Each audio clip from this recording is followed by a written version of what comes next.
And I've had the privilege to work with Mr. Steve Ogden on a lot of these projects, and they have a huge development. He's going to run through, ask all of your questions. I'm really excited about this development that's going to bring a affordability component as well too. And so turn it over to Steve and make sure you ask all of your good questions.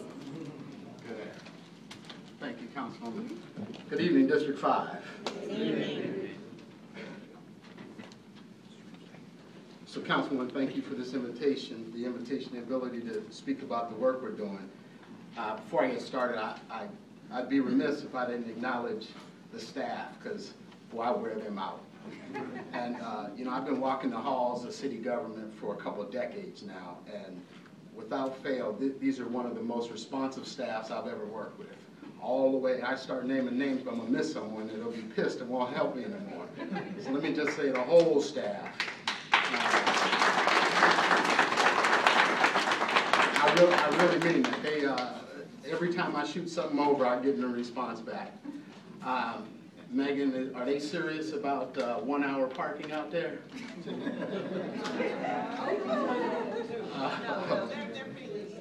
They got a big old sign that says vigorously enforced.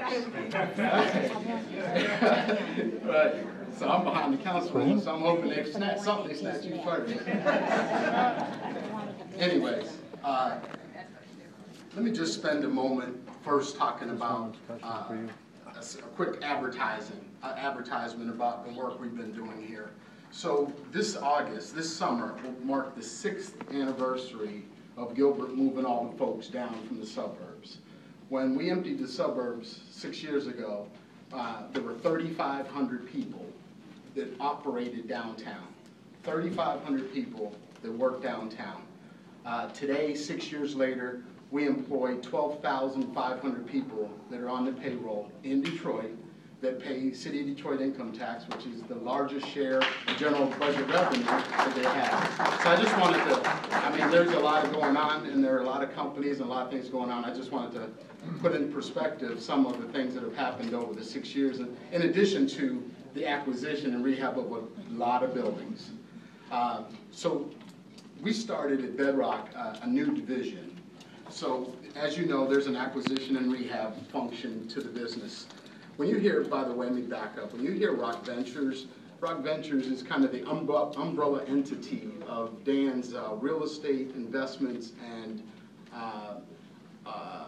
all of his assets and different companies that he owns. He's a serial entrepreneur, so I think he's got some ungodly number of companies that he started, well over 120 or so.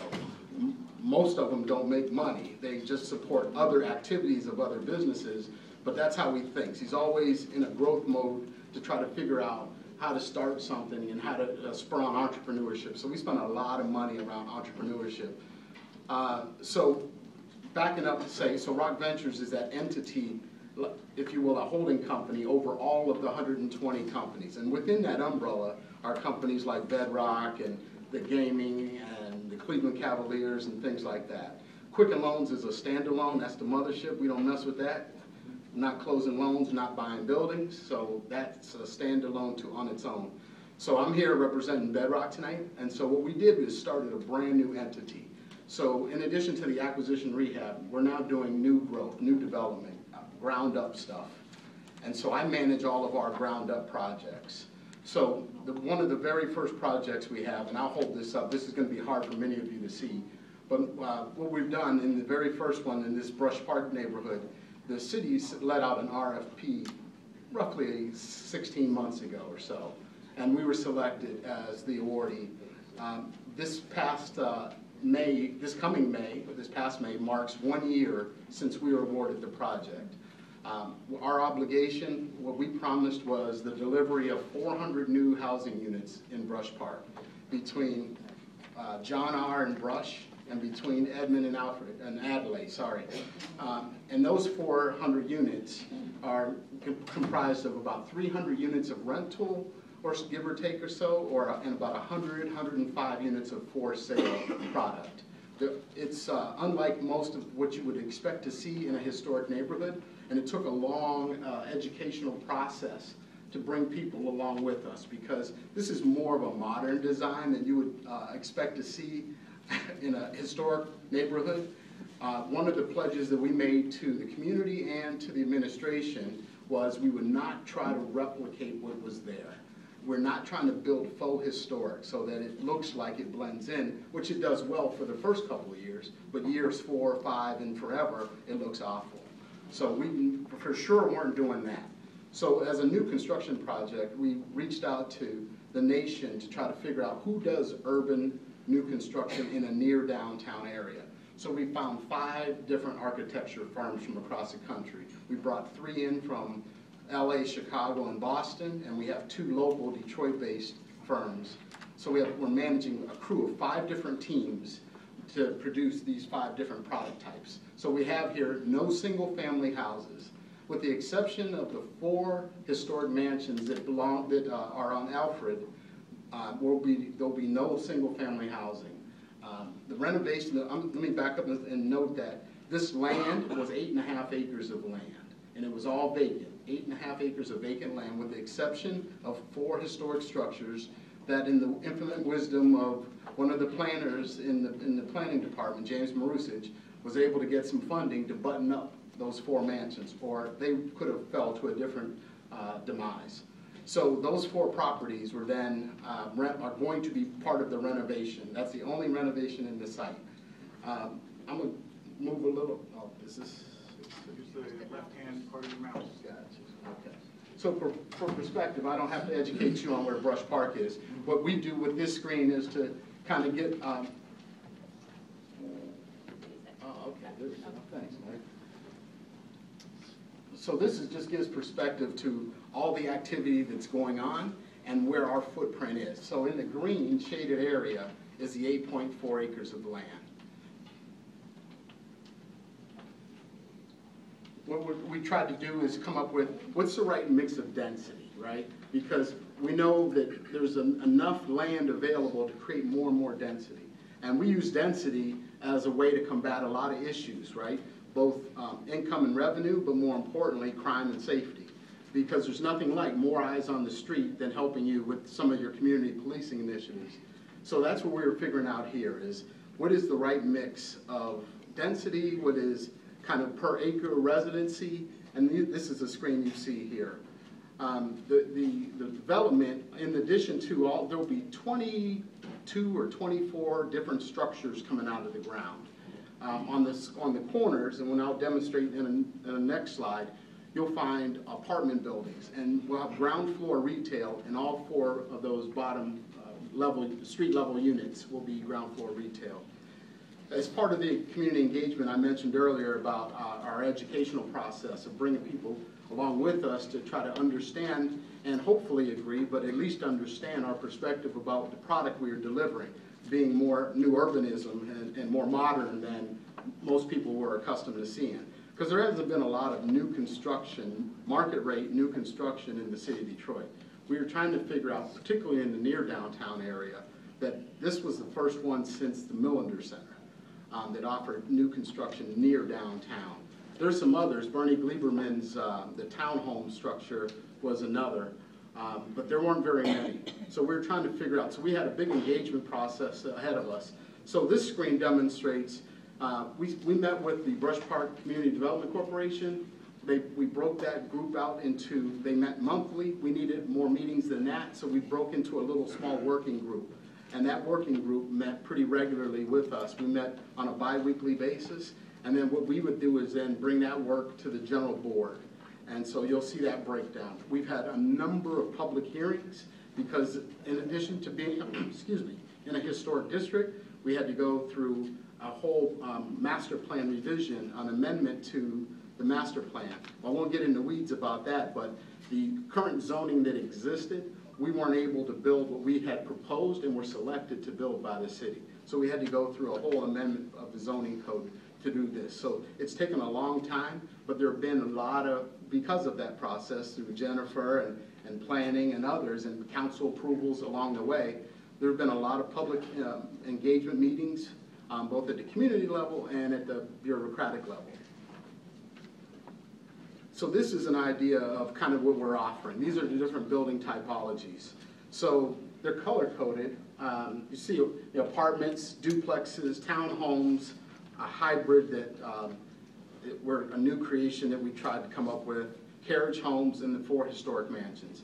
As you know, the 1 mansion has been completed already. That was the mansion with Nicole Curtis that we did in conjunction with that, the Ransom Gillis house. And now that mansion is occupied. That's a 2-family, and that's occupied today. The other mansions will be 2 families with the exception of 1, which will be a single-family housing.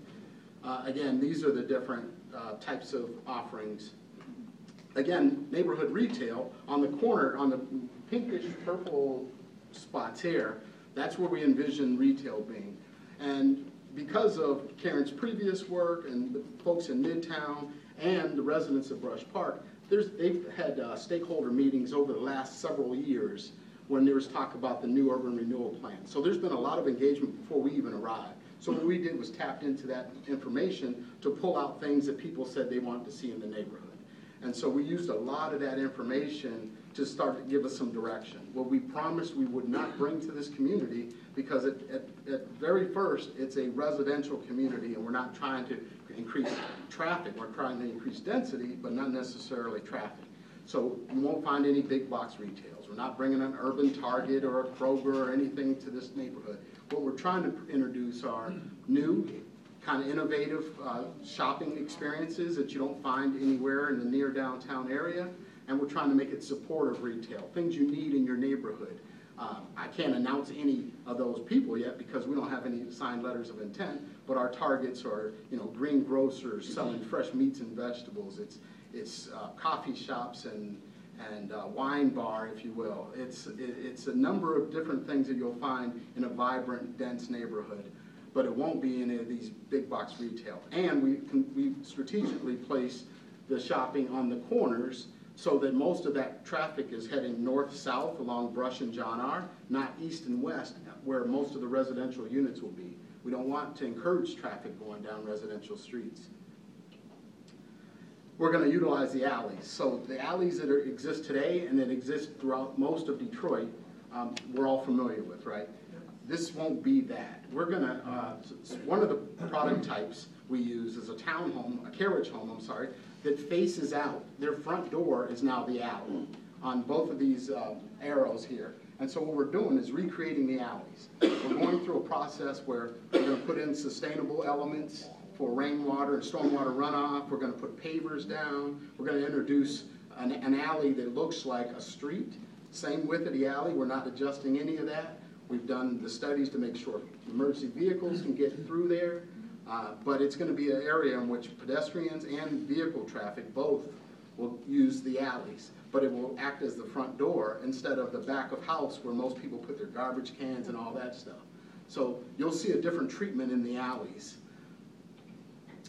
So we're introducing green space. You'll see on on the model here, on the roof decks, on the rooftops, we're going to introduce roof decks. And within those roof decks will be opportunities for green space for all of the folks, not just on the corner units, but all throughout we'll have roof deck opportunities for green space. But more importantly, along the center, this area here, what that is a section of consecutive pocket parks. We're going to introduce 6 new pocket parks that span the distance from Edmond to Adlet. Each of them will be programmed so that they're open to the public, so it's not just a resident amenity. It'll be open to the general public, and we're going to program it so that it invites people throughout it. There'll be art, there'll be sculpture, there'll be seating, there'll be pond opportunities, a lot of the things that allow you to do active things in that space, and if you just want to chill out and read a book, they'll have that opportunity as well.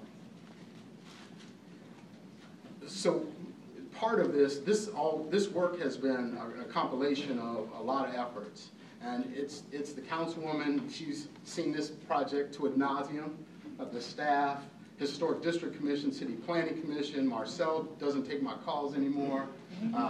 City Planning Commission. It's been everyone working it, and more importantly, it's been those residents of the CDC and others that have actually molded some of this work. Because we had ideas, We just weren't brave enough or bold enough to come out and say, here's what we're building, and accept it. We made a lot of changes throughout this process. This has been a year in planning.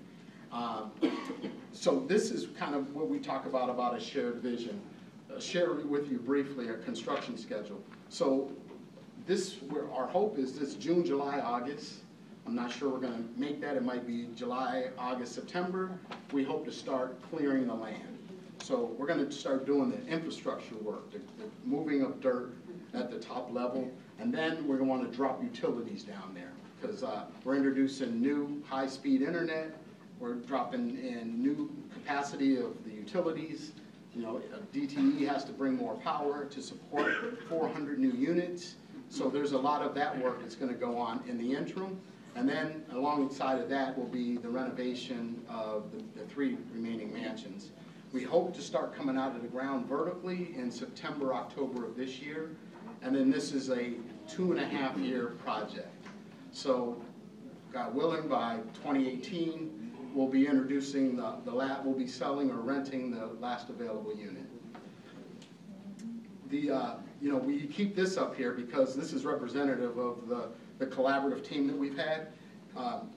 Stephen has introduced Maurice and his accomplishments. Mona Ross is the chair of the Brush Park CDC. We work side by side. There's never been a move that we've made that wasn't brought to the community residents first of Brush Park CDC and others.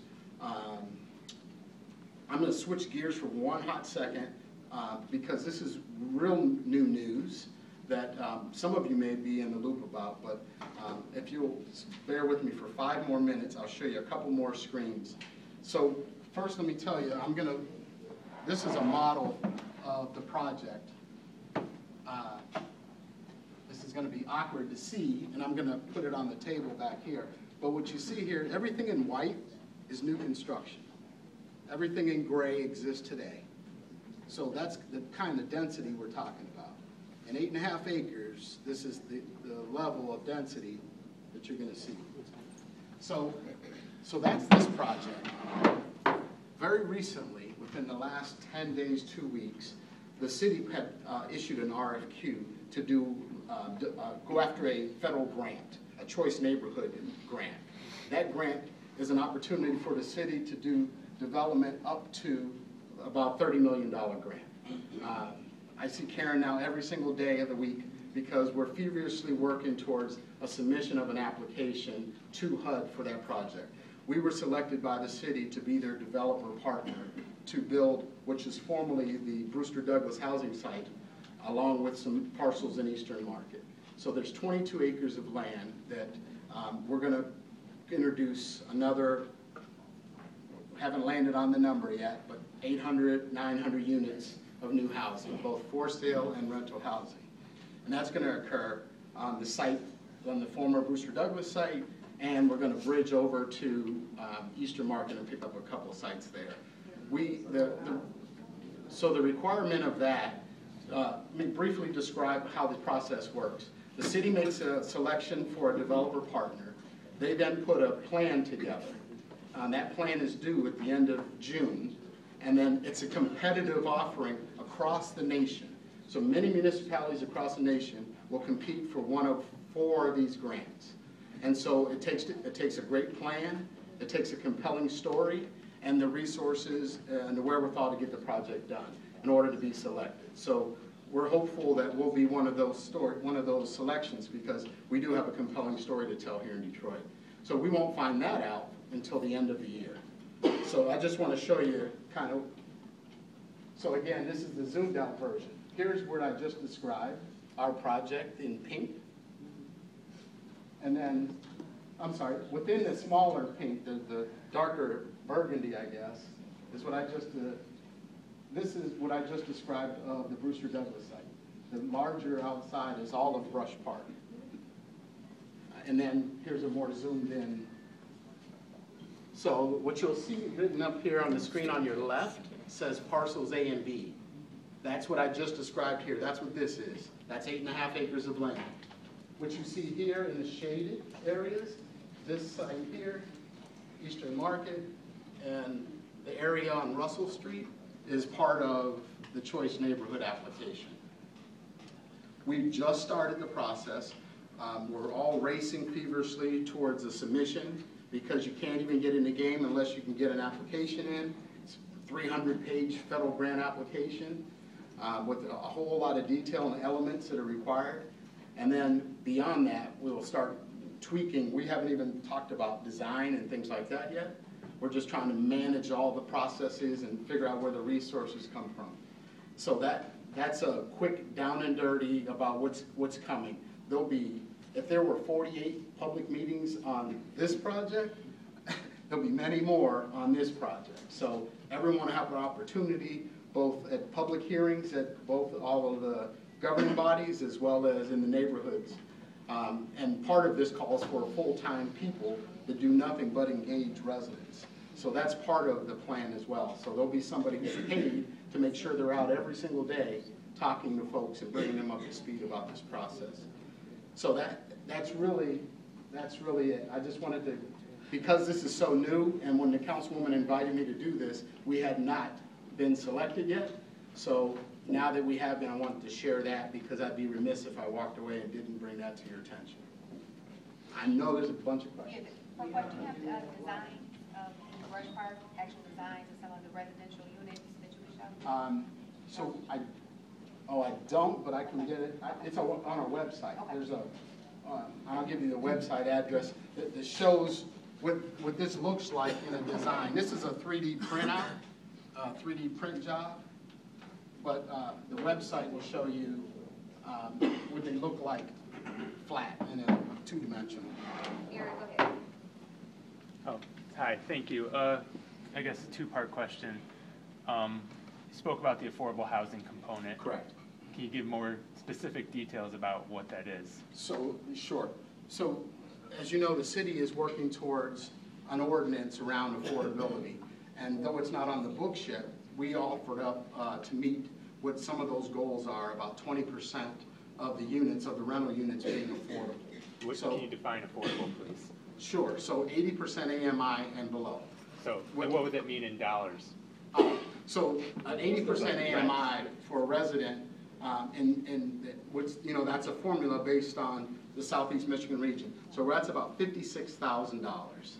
I guess my question more specifically is how much will it cost to rent or buy one of these units that is affordable? Okay, so we're actually going below what we're required. 80% in this unit here. There's 54 units of housing, and that goes all the way down to 30% AMI. Mm-hmm. So those rents are going to be $300 or $400. Tell us the number. Just give me the rent. How much you gonna pay rent? Right.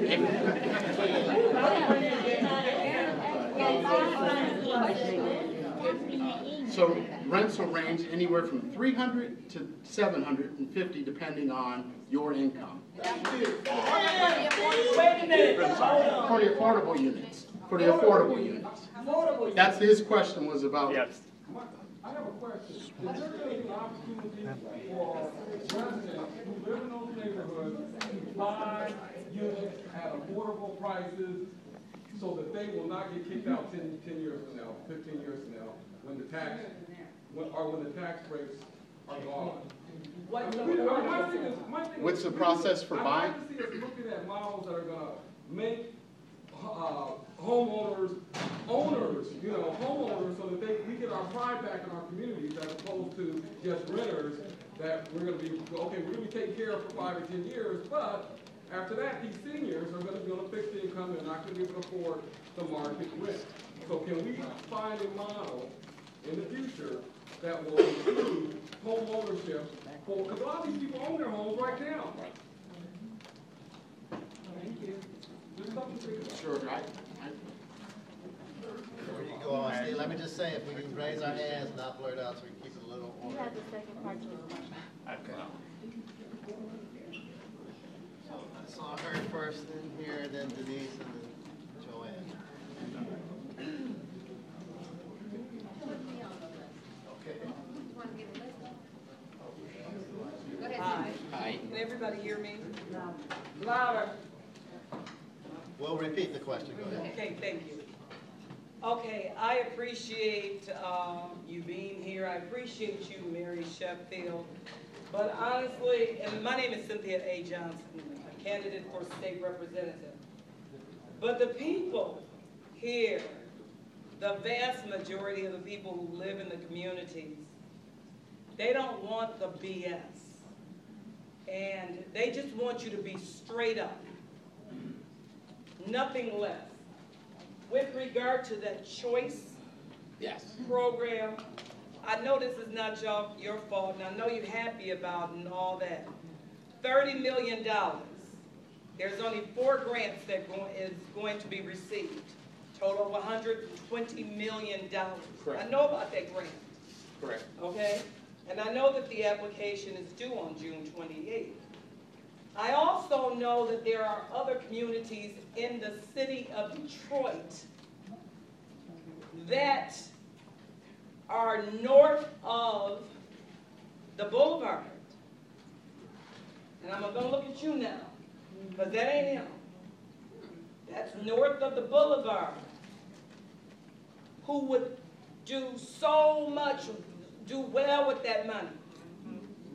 I don't understand why they were assigned to do this grant for over $30 million, for up to $30 million in an area where we've already said they're rich. They're asking for grant money. They're getting grant money. When we are in the city of Detroit, we came first. We were here first. Right, No, hold up. We were here first. And I mean, I want to see this city thrive. But wait a minute. Everybody south of the boulevard, hell, y'all gonna run out of room in a minute, so then where you gonna go then? Exactly. So I'm very disappointed. I know you probably have seen my writing on this, but I'm very disappointed when people who are standing at that booth and trying to let us know that we all are part of this big, wonderful Detroit party, when that's not true. I understand. Let me just clear something up from a council perspective, because the mayor and the administration composes things and council disposes those things. So we had no really intent, or we had no way to really compose the actual guidelines in the district that was brought before us. And so I know with that particular $30 million grant that there were some requirements, one of which it had to be on a former site of a HUD subsidized location, which was the former Brewster site. So that's why that site was chosen. It has to go on a former site where HUD low-income housing was. That's number one. So number two, I think there's a lady here from there again. The guidelines, the boundaries, all of that was presented to council. We had no say-so whatsoever. They compose of it, either I can vote it up or vote it down. So I had no say-so whatsoever in how the guidelines for that look. Now I will say this, once the application, if approved, goes through, council then has some leeway into how it looks, what happens then, if they want to move certain areas. But to get the application in, that was what was composed and brought to council. We had a chance to have the opportunity to look it over and move forward with the application. And so I think there is a rep here from the housing, the choice grant, that may can speak to some of the requirements and why that area was chosen, because that did come up in session. Go ahead. Hello, my name's Karen Gage. I work with the Planning and Development Department. And we touched on why the site was chosen. Probably can't hear you on that side. Due to the Frederick Douglass site. It's a Detroit Housing Commission owned site, and that was a requirement to go after the grant, that you do affordable housing on a Detroit Housing Commission site. The reason why we targeted this particular site is because of the fact that the area is very market driven and has a lot of investment potential. And the goal of our department is to ensure that we have inclusivity in our development program. So what we're going after this grant for is to make sure that we have mixed income development at the site. All right, Next question. What's over here? Hello, my name is Latanya Felder, and I'm from Moses.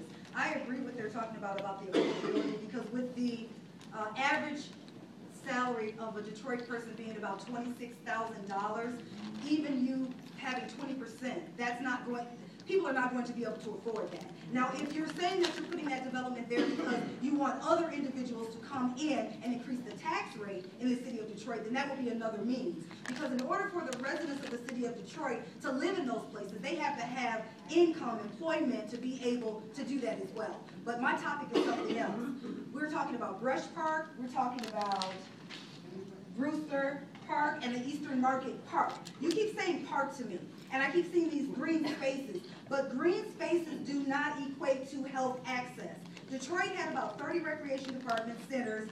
In 2016, we now have 12 with only 5 pools that are available. There is only one YMCA in the city of Detroit, and that is in downtown Detroit, which is Bowles, and it's super expensive. With chronic diseases as a major killer of people of color through diabetes, high blood pressure, obesity, and places of health access are needed to decrease the mortality rates among people that are living in color in the city of Detroit. So why am I saying that? I'm saying that because in these facilities that you have set up, there are no rec centers. You're talking about green spaces, but there's no workout places. We should have workout places for individuals from the womb to the tomb. Individuals that are elderly should be able to walk around locations. I should be able to take my 11-year-old. He should be able to swing and do all of those things. The health access has been decreased in the city of Detroit, and if you have all of this money and these residents that are going to be living there, I think that you should bring health access as well with your development. You have the money to do it. The people are there. So what I'm saying is the important thing about it is that death occurs and genocide actually occurs because people don't have the access to work out. So you're talking about green spaces and you're calling these places parks, but they're not actually parks. And that's something that we need in Detroit, and I just wanted to bring that to your attention.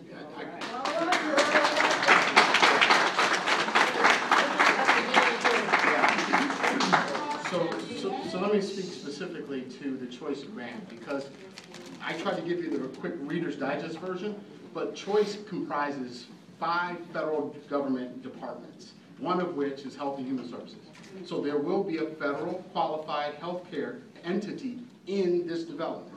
There will also be an educational component within this development as part of the RFP. I could be here all night to tell you all the rules, and I'm happy to be, but and I'll come back anytime, I'll come back. But there are so many other components. I was trying to give you the Cliff Note version to respect the other speakers. But all those things, I agree with you. Now, as far as this development goes, we've introduced green space, but in a near downtown, urban parks you don't find in Chicago anywhere. It's all that riverfront, which Stephen and others were trying to introduce as opportunities to go to those places for that, because they're in large urban centers across America. Downtown urban parks are municipally owned, not privately owned.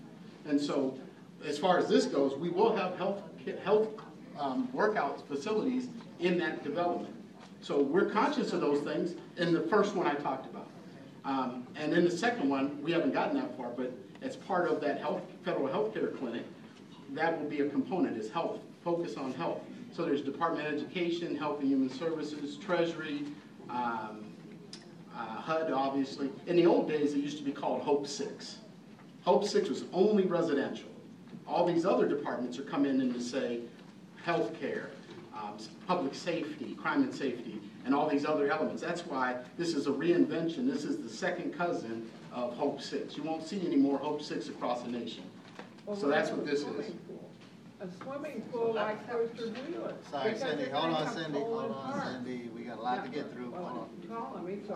It's not your turn yet. We got Joanne and then Ms. Robbins, but I want, before you go, Joanne, I want to make sure we keep our questions to about 30 seconds, because we have other presenters. We have, hold on, we have other presenters. I want to make sure that we are being cognizant of their time as well, so they can come up and present their developments. So, wait, Joanne, 1 second, really quick. I did want to plug something in for those who are talking about affordability. There is an ordinance that has been drafted that my office has been working on for the last 2 years that speaks to affordability. I wish it was better than what it is, but we're trying to get it pushed through the administration. And it says that any new residential development that comes into the city, 20% of the units, and I wish it was more, and we can advocate for more, believe me, I want 50, 60%, but I'm trying to start something where we can get approved and work our way up. So 20% of those residential units have to be set aside for low-income residents, 80%, 60%, and 50% AMI. Now, I'm getting pushback just for that. For how okay? many years? 30 years, at least 30 years. At least 30. Now listen, I want more, but I need support of the community. I'm gonna need you all support to come down to council to help advocate for that. Because believe me, and Steve can tell you, the one thing that every time a development comes to the table, the main thing I'm focused on is, can people afford it? Can we afford to live in these units? And so with this development, I talked to him extensively about the affordability component to this. And the choice grant, the reason why I like that so much is because it's majority a low-income housing development. Majority, it is. And so I just want you all to know about the ordinance that's in place. Currently, we have a contractor that is out who is doing research on it. It should be before the council table, hopefully within the next maybe 30 days. And I will make sure I send you all information, but we are going to need the community support to advocate for it because developers do not want it. I mean, it's the real, that's the real. And some in the administration, I'm just being honest, don't want it. So if we talk about affordability, we're gonna need community support. I'm only one person, my colleagues have to be behind it, but we need to start somewhere. And I agree with you, 80% is not enough. We need it at 60, we need it at 50, and we need more than 20%. But we have to start somewhere. And we're fighting for jobs too, Sylvia. We're fighting for jobs as well too. We constantly make sure the executive order is in place. We're constantly making sure that there's hiring contracts attached to these jobs too. So we're working on it. But we need you all support too to come down and advocate for it as well too. Okay? All right. So Joanne, we're going to turn it over to The Joanne. reason I'm coming up is because I want to make a quick suggestion, and I was going to point. Now, this is the first time that I've heard about this, the choice thing, and I believe that's why they're asking the city to exercise the right of refusal to take some property out of the tax auction for that, but maybe not. Anyway, I would like to see more affordable housing because what I heard is that 3-bedroom apartments, the market rate are going to go for $750 a month, and the houses are going to go for $250,000, $350,000. That's the market rate stuff. So when you hear market rate elsewhere, think about that. But I want to make a suggestion because people made some great points about being able to see the riverfront and accessibility and people not getting kicked out. This could be a major mini park, this part for the city, so that you could even come through here on your way to Eastern Market, even if you can't afford $2,500 for a 3-bedroom apartment. There could be many great activities in a great big space. It would be a great mini park. I just want to make that suggestion. Thank you. One more, and then we're going to go to the rest of the presentation. Okay, there are a lot of community organizations that have a lot of expertise, and I'm wondering why they are not at the table. We have the Community Development Advocates of Detroit, and they are in touch with many organizations, of which the West Grand Boulevard Collaborative is only one. So why aren't they at the table? You have D4. They are supportive of a lot of community organizations. Equitable Detroit Coalition. These people need to be at the table. We also, when we signed a letter of agreement with the developers of the Cardinal Warehouse, they got a lot of money. They're still getting a lot of money because they got $8 million in tax abatement. They sat at the table and said, we're going to bring jobs. They've been in there over 2 years. They haven't hired one person. So promises are easy. We know that there's more public money in the Illich development than Illich put in himself. There's something wrong with that picture. And we need to be in a position where we have people with expertise representing the communities that pay out all of this public money to all these private developers. Right on. And jobs and health, there's a great correlation between jobs and health. Yeah, it's all right to have affordable housing for people who are poor, but we need to have a system that allows young, healthy people to become affluent, at least to be able to earn a living wage. And we've gone from, as some folks would say, sugar to shit, because we're now a right to work state. We don't want to guarantee people a living wage. And there's something that's got to be done about that. Yeah, and a lot of what you referred to about the job creation and all of that, those are all tied into development agreements that both the administration and council monitor. We've heard a lot of talk. The proof is in the pudding. Henry Ford the first said over 100 years ago that when they got ready to make a major expansion of the hospital on the boulevard, they would do it at their front door south of the boulevard. And guess where that's happening? And when Dr. Popovich said that, I asked him, was Henry Ford a clairvoyant, or is there some system in place that made that 100-year prediction come true? All right, so I think, and Henry Ford is here too, they're gonna come up later, so we'll just, because we have about 4 more presentations to get through, so we can just save the comments and questions for the end, just so that we can get through the entire presentation. Is that it, Steve? Yes. That you had? Okay, thank you. And I can